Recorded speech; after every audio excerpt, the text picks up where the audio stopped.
lots of people, and I hope so. As time progresses, after a few minutes, there will be more people joining this class. So now we'll be going to the main topic. So our topic, already I told you, it is about aromatic compounds and benzene. We'll be studying benzene and aromatic compounds.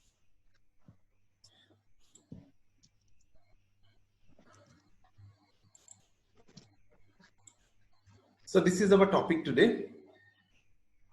This is the topic that we will be discussing today. It is aromatic compounds, basically aromatic compound and benzene. So we go to the full screen. Here we go to the full screen layout. Okay. So we start our class. So in this slide, I am giving you the pictures of some Kashmiri mirch, we call it as the Kashmiri chili. So these vegetables, the chilies, they have got some odor. Already you have smelled it, I guess.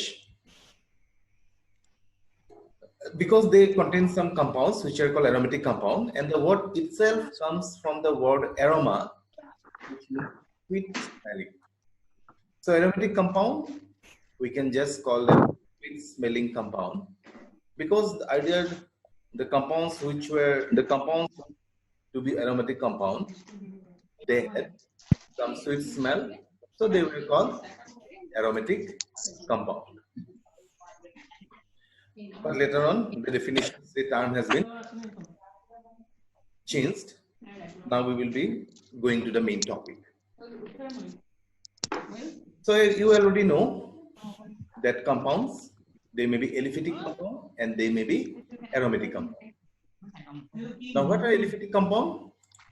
Aliphatic compounds are open chain compounds and some cyclic compounds, they behave like open chain compound. And aromatic compounds are basically compounds which have high degree of concentration. Yeah. They contain a lot of pi bonds, but yet they do not behave like normal unsaturated. Could you switch off your microphone? Someone has put on the microphone. Kindly switch off the microphone. Later on, you'll be getting your chance to discuss it. Otherwise, the other noises are coming. So aromatic compounds, they're basically compounds which have multiple bonds. They have double bond. So if a compound has double bond, then it must undergo typical addition reaction. And if it does not contain double bond, then they undergo substitution reaction. So the compounds which undergoes addition reaction, they are called unsaturated compound. And the compounds which undergo substitution reaction, they are called saturated compounds. So typical saturated compounds are alkane and cycloalkanes. They undergo substitution reaction, you already know it. And unsaturated compounds, typical alkenes, alkynes, diene, and it undergoes addition reaction. But these aromatic compounds, though their formula suggests that they are highly unsaturated compound, they contain double bond, they contain triple bond, but their characteristic, their chemical properties are not like typical alkenes or typical dienes. They do not undergo addition reaction. They generally undergo substitution reaction. So they look like unsaturated compound, but they behave like saturated compound. So these are typical aromatic compound. This is a benzene, you already know it. So benzene along with a methyl group, that is toluene. Then there may be two methyl groups, which we call xylene. And depending upon the position of the methyl group, they may be orthoxylene, it may be metaxylene, it may be paraxylene. And ortho, meta, para, they are structural isomers and they have got different boiling point. Then you have naphthalene, there are two aromatic rings fused together. Then this is a biphenyl, this is anthracene, this is phenanthrene. These are typical aromatic compounds. Now benzene, it is the simplest form of aromatic hydrocarbon, and benzene is commonly called as arene. And benzene, you already know the structure. It has 3 carbon-carbon double bond. So it behaves as a, it is expected to be a highly unsaturated hydrocarbon. So unsaturated hydrocarbon like ethene, they easily undergo addition reaction.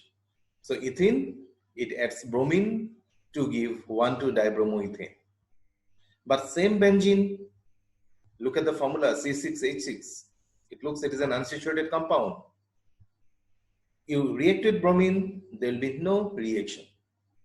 That means ethene is unsaturated compound because it undergoes addition reaction. But bromine, it looks like unsaturated, but it does not undergo typical addition reaction. And such compounds are called aromatic compounds.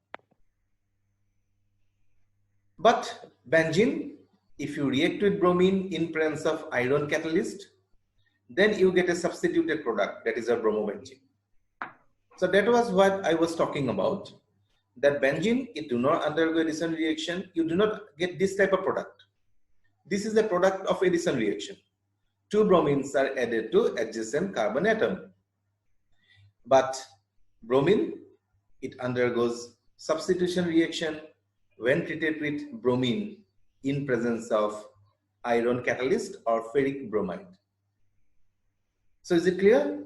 So aromatic compounds, they have high degree of unsaturation. They may contain multiple double bond or triple bond, but still it does not undergo addition reaction. It undergoes substitution reaction. And now let us compare cyclohexene and benzene. Cyclohexene, hexagonal ring with 1 carbon-carbon double bond. Benzene, hexagonal ring with 3 carbon-carbon double bond. So benzene is more unsaturated than cyclohexene. And unsaturated compounds, they get easily oxidized by potassium permanganate solution. They easily undergoes addition reaction when treated with bromine in carbon tetrachloride. It adds hydroiodic acid to give addition product. It easily undergoes hydrogenation to undergo reduction. But cyclohexene undergoes all these reactions. They get oxidized by potassium permanganate. They undergo addition reaction with bromine in carbon tetrachloride. They add hydroiodic acid. They undergo reduction. They undergo hydrogenation. But benzene, you see, it does not undergo oxidation with dilute potassium permanganate. It does not add bromine in carbon tetrachloride. It does not add hydroiodic acid. It does not undergo reduction with hydrogenation. So benzene, it does not undergo typical reactions of unsaturated compound.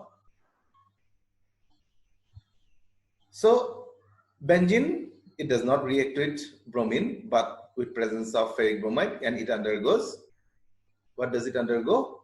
It undergoes substitution reaction. So people were confused that time. What will be the structure of benzene? So a lot of people try to draw different structures for benzene. Those structures were not enough to explain the stability of benzene. Because benzene, it has 3 unsaturated center, it has got 3 carbon-carbon double bond, but it behaves like a saturated compound. So benzene is highly stable molecule. So people were not able to find out a picture for benzene which can explain their stability. So Auguste Kekulé, he saw a dream, and that dream was a monkey surrounded by some snakes, and one snake was biting the tail of the other snake. And when he got up in the morning, he correlated his dream to the structure of benzene, and he's proposed these 2 structures for benzene. Hexagonal ring with 3 carbon-carbon double bond alternately. So Kekulé first proposed these structures, and these structures could explain almost 80% properties of benzene. But the problem was that those are structure of benzene, as proposed by Kekulé, contain 3 carbon-carbon double bond and 3 carbon-carbon single bond. This is a carbon-carbon single bond. This is a carbon-carbon single bond. This is a carbon-carbon single bond. So there are 3 carbon-carbon single bond and 3 carbon-carbon double bond. So what it is expected that single bond are longer and double bond is shorter. So we expect the structure of benzene will look like this. The carbon-carbon double bond are shorter and the carbon-carbon single bond are longer. But exactly they found that in benzene all the carbon-carbon bonds are equal. Then how will you explain it? So we can easily explain it.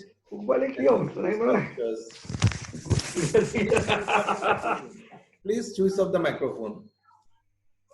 Somebody has put on the microphone. So these are the 2 canonical structures of benzene. And you know that canonical structures are not real structures. They are theoretical structure. And this is the resonance hybrid, which is the actual structure. So here you can see that this is a single bond and same carbon-carbon bond, here it is a double bond. That means this particular bond is neither a pure single bond nor it is a pure double bond. So the arguments can be forwarded to other bonds. Here it is a double bond, here it is a single bond. That means the carbon-carbon, particular carbon-carbon double bond are not double bond nor they are single bond. So they are in between double bond and single bond. So we usually draw a circle for benzene. So that circle, it represents the resonance hybrid and these structures represent the canonical structures. And in the resonance hybrid, what you find that all carbon-carbon bonds are equivalent. They are partial double bond, means higher than single bond and less than single bond and less than double bond. And actually it is found that the carbon-carbon bond length in benzene is 139 picometer and which is in between of carbon-carbon single bond, it is 154 picometer and carbon-carbon double bond, it is 134 picometer. So we can easily explain that why all the carbon-carbon bonds in benzene are equal. And Kekulé structure proposes 2 types of bonds and those structures, they represent the canonical structures.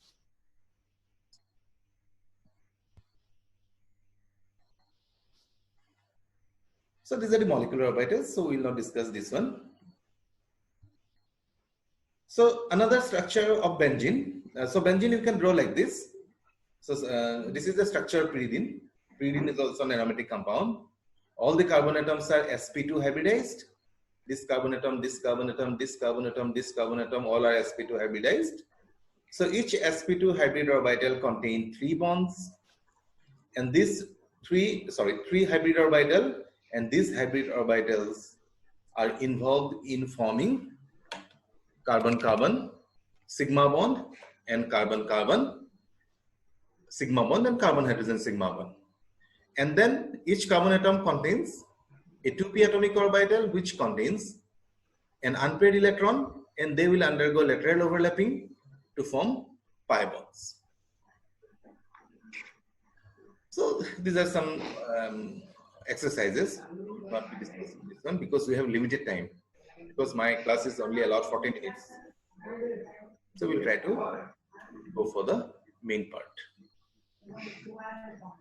So these are a list of aromatic compounds. So if an benzene is attached to some group, they have got a own name. For example, benzene with a methyl group, toluene, benzene with OH group, phenol, benzene with NH2 aniline, benzene with this acetyl group, it is called acetophenone, benzene with formyl group, benzaldehyde, etc. So nomenclature part, you already have this, learned it. So we'll not be going to the nomenclature part. We'll be going to some other part.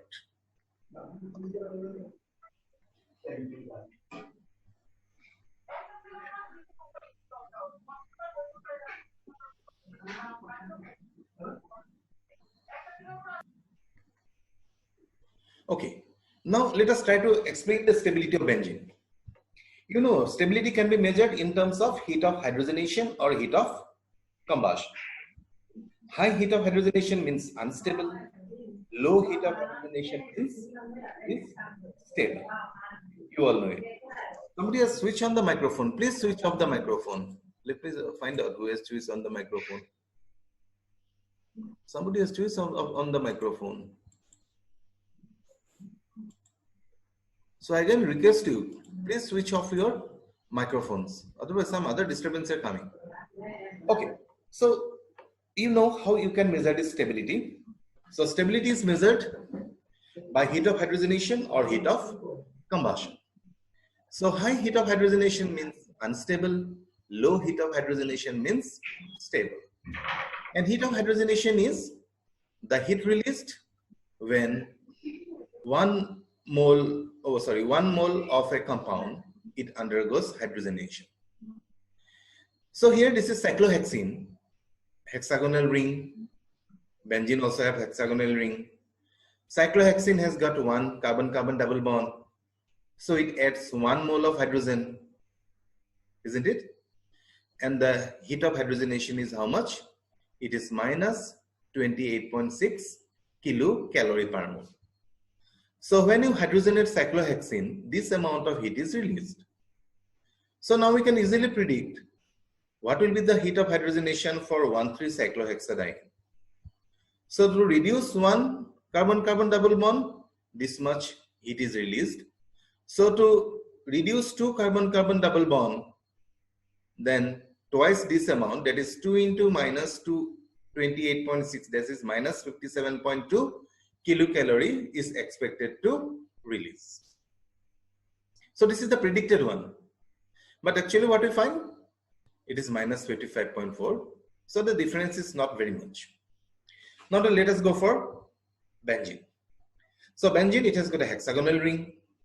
It has got 3 carbon-carbon double bond. So to reduce 1 carbon-carbon double bond, minus 28.6 kilocalorie, that means this much amount of heat is released.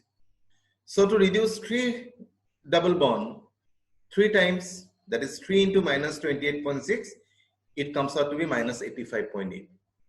So theoretically, we have calculated the heat of hydrogenation of benzene, and it is how much? Minus 85.8. But actually what we find? It is only minus 49.8. That means low heat of hydrogenation means more stable. So benzene is more stable. It is much more stable than expected. The expected heat of hydrogenation was minus 85.8 and the actual heat of hydrogenation is minus 49.8, and this difference is 36 kilocalorie per mole. That means the stability of benzene is 36 kilocalorie per mole, and this energy is also called the resonance energy. So here that what we are talking about. So if we consider this is benzene, so when you hydrogenate it, all the 3 double bond will be reduced to give cyclohexane, and the expected minus 85.8 kilocalorie per mole, and actually we find it is minus 49.8 kilocalorie per mole. That means benzene is stable than expected. So the stability of benzene, can be measured in terms of resonance energy. It is the energy difference between the most stable canonical structure and resonance energy. So high resonance energy, more will be stability. So this is systematically we try to draw, etc. So this stability, it explains why benzene does not undergo addition reaction like unsaturated compound, and it undergoes substitution reaction like saturated compound. Because if it undergoes addition reaction, then this ring structure will, this pi bonds, 1 pi bond will be lost, and if 1 pi bond is lost, then the aromatic character will get lost, and if the aromatic character is lost, then it becomes unstable. So no substance, it wants to be unstable, it always wants to be stable. So benzene does not undergo addition reaction, because by undergoing addition reaction, aromaticity will be lost and it will become unstable. Now the question is, how can we predict whether a compound is aromatic or non-aromatic? It is not possible to every time to calculate the heat of hydrogenation to find out whether it undergoes addition reaction or it undergoes substitution reaction. So we need some theoretical concept. We need some theory that can be applied to find out whether a particular species, which may be molecule or which may be ion, to be aromatic or non-aromatic. And we are blessed because Eric Hackel, you can read his biodata, the great physicist, he's a great chemist, and he won the Nobel Prize in Physics. And he proposed a theory that is called the Hackel theory. Now our main aim is to understand what is Hackel theory.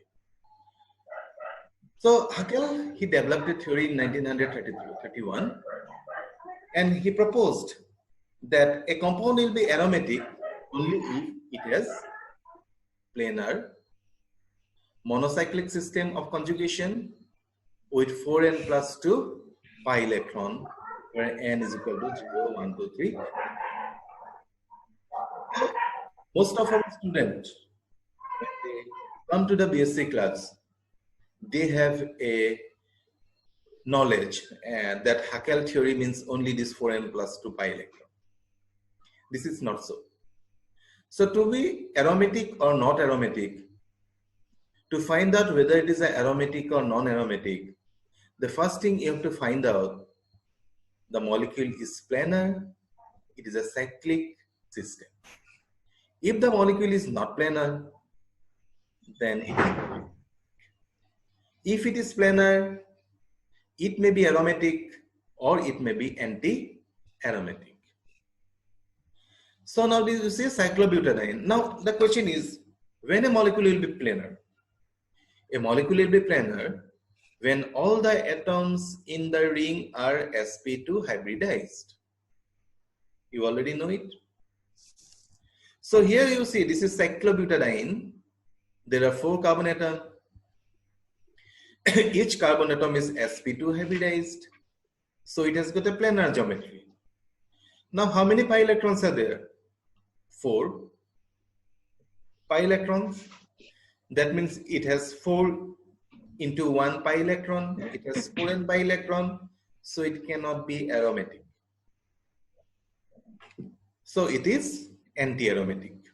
Why it is anti-aromatic? It has got a planar geometry because all the carbon atoms in the ring are sp2 hybridized. It has a cyclic structure. It has how many pi electron? 4 pi electron. And if it contains 4 pi electron, it will not be aromatic. For aromatic, it must contain 4n plus 2 pi electron. That means if n is equal to 0, 2 pi electron. If n is equal to 1, 6 pi electron. If n is equal to 2, 4 into 2, 8, 8 plus 2, 10 pi electron. So if it contains 4 pi electron or 8 pi electron or 12 pi electron, it will not be aromatic. So now how do you apply it? First of all, you have to find out whether the molecule is cyclic, that you can easily see it.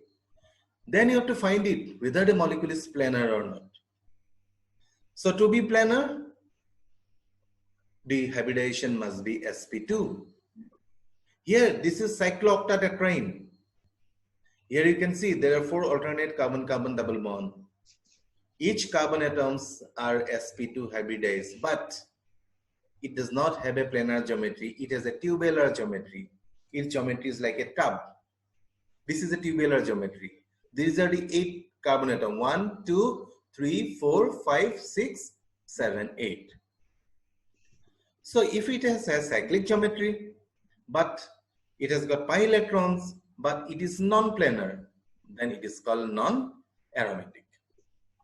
And that is why cyclooctatetraene, it easily undergoes addition reaction. Benzene did not undergo addition reaction because benzene was aromatic. So all aromatic compounds do not undergo addition reaction. Here cyclooctatetraene, it has got 4 pi electrons, sorry, 8 pi electrons, but the structure is not planar. It has got a tubular geometry, so it is not planar.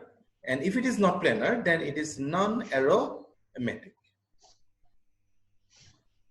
Then, after you have found that the molecule is planar, it has got a cyclic geometry, then you have to find out whether it is planar or non-planar. If it is non-planar, then it is non-aromatic.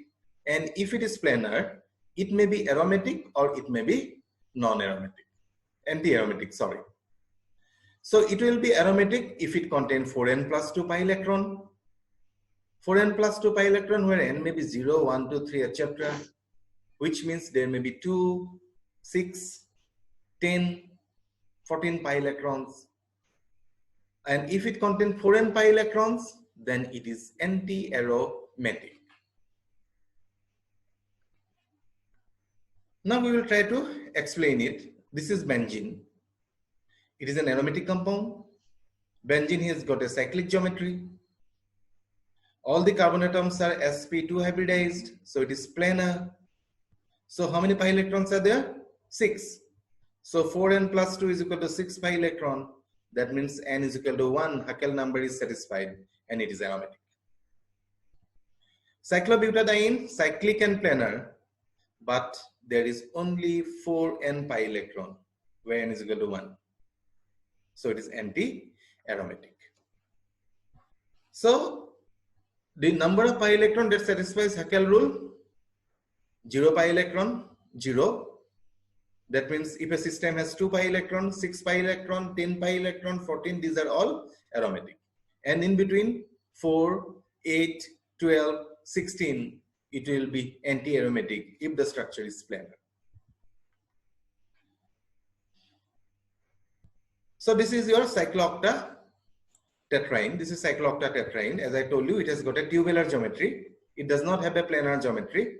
So it is non-aromatic. Then this is another example. This is called the 10-inulin. We can also call it as how many carbon atoms are there? 10 carbon atom, and there are 5 double bonds. It is cyclodecapentaene. Cyclodeca, 10 carbon atom, cyclodeca, pentaene. There are 5 carbon-carbon double bonds. This is a pentaene. Here it appears. Now let us try to find it out. So this carbon atom is sp2, this carbon sp2, this carbon sp2.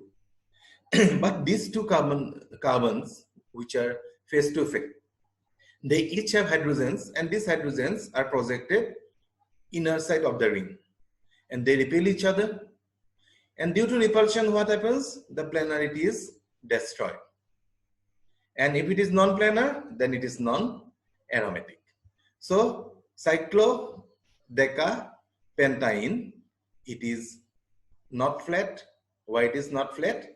Because of repulsion between these two hydrogen. Due to repulsion, the coplanarity is destroyed and the molecule becomes non-planar and it becomes non-aromatic. So this is it is also called 10-inulin. So you have hydrogen atom here and you have a hydrogen atom here. They will repel each other and the coplanarity will be destroyed. The molecule will bend. The molecule will, it does not remain like this, it will slightly bend and the planarity will be lost, and it will be non-planar, and non-planar molecules are called non-aromatic. These are compounds. Let us try to find it out. It is a planar because here these hydrogens are sufficiently apart. In 10-inulin, the hydrogens were very, very close. Here it is 14-anulin.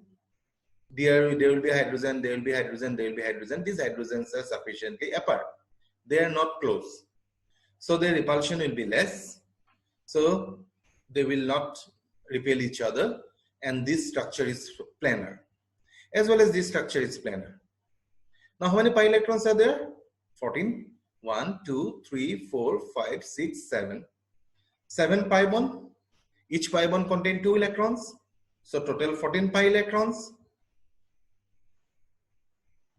there is total 14 pi electrons.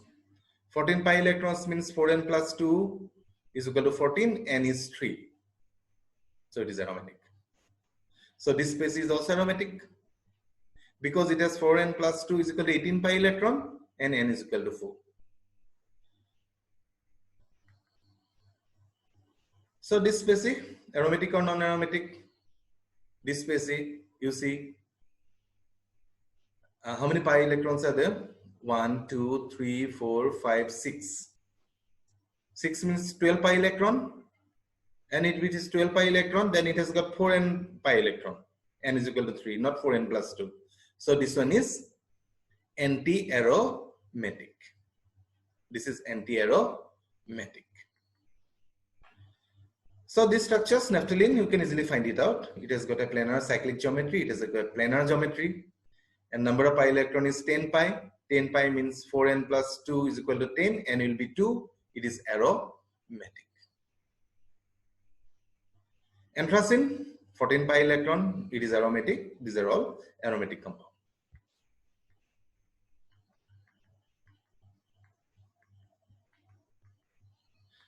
Now let us try to find out whether it is aromatic or non-aromatic. Yet chosen, cyclic, planar. So how many pi electrons are there? How many pi bonds are there? 1, 2, 3, 4, 5, 6, 7, 8. 8 pi bond means 16 pi electron. So 16 pi electrons means 4n plus 2 or 4n. It turns to be 4n, not 4n plus 2. 16 means 4n, n is equal to 2, n is equal to 4. So this is an anti-aromatic. It is anti-aromatic. So you just have to remember, to be aromatic, it must have a cyclic geometry, then it must have a planar geometry, and it will be planar only when the carbon atoms in the ring are sp2 hybridized. And sometimes due to repulsion between inner hydrogen, the planarity is lost. Then it becomes non-aromatic. Then you have to find out how many pi electrons are there. If 4n plus 2 pi electron, it is aromatic. If 4n pi electron, it is anti-aromatic. So you can find out whether these are aromatic or non-aromatic. This one is non-aromatic. This particular one you see, sp2, sp2, this one is sp3. This is a saturated carbon. So this structure is not planar, so it is non-aromatic. Very good, very good. Somebody is writing, very good. This is non-aromatic. Fine. This one, 1, 2, 3, 4, 5, 6, 7. 14 pi electron. 4n plus 2 is equal to 14. N is equal to 3. So it is aromatic. This one is aromatic. So C is aromatic, A is anti-aromatic, etc., etc. Now we go for the aromatic properties of ion. So what is this? This is cyclopentadienyl anion. It is cyclopentadienyl anion. Here hybridization, carbon, carbon, carbon, carbon, carbon. These are all sp2 hybridized. Because you know carbon ion which undergoes resonance stabilization are sp2 hybridized. So this pair of electron, it will take part in resonance. So it is also a pi electron. So total pi electron will be 6. So it is aromatic. This is cycloheptatrienyl cation. It is also called as troponium ion. So it is planar. All carbon atoms in the ring are sp2 hybridized. And total pi electron is 6. 4n plus 2, n is equal to 1. So it is aromatic. Now let us try to find out whether this is aromatic or non-aromatic. This species, cyclopentadienyl cation. So cyclic, planar. So total pi electron is 4. That means 4n pi electron. So it is anti-aromatic. So this is what I was trying to talk. This is the main thing what you have to know. You have to apply Haskell rule.